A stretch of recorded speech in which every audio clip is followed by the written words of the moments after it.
Здравейте, казвам се Стиляна. Днес искам да споделя моя опит с колагена на доTERRA. Него започнах да го използвам благодарение на препоръката на една моя приятелка и моята менторка всъщност. Аз страдам от ревматоиден артрит 10 години.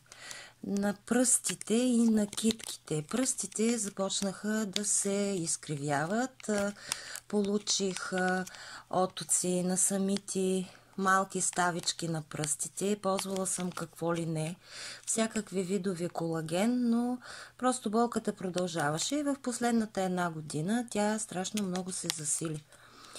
Препоръча ми го през лятото, когато излезе като нов продукт и започнах от октомври месец. Ми бяха първите 5 прахчета.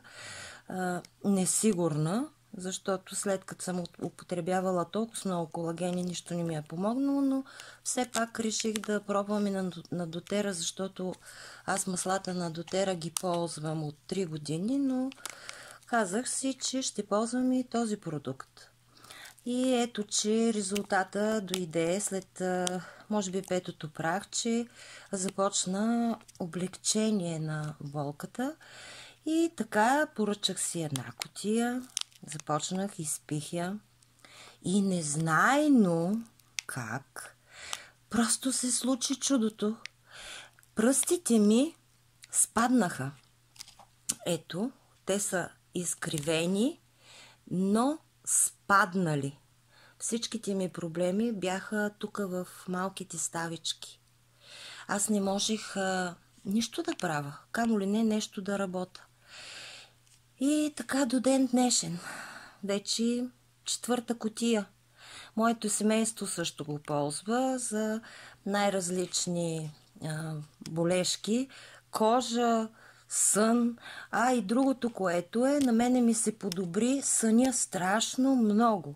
Просто лягаш си, спиш и сутринта ставаш отпочинал. Така ще ви разкажа един случай. Дойде моята съседка, тя ми знае проблемите и не се бяхме виждали отдавна и както си пием кафе и тя казва: Оле, какво ти се е случило с пръстите? И аз в първия момент, какво се е случило? Те не са подути. Ти какво правиш? И аз си казах: Meta Power Advantage. И тя вика: поръчай ми и на мене. Аз имам проблеми с кръста. От 3 месеца всяка седмица хода на кинезотерапевт. И се мажа с какво ли не. И поръчах и на нея една кутия.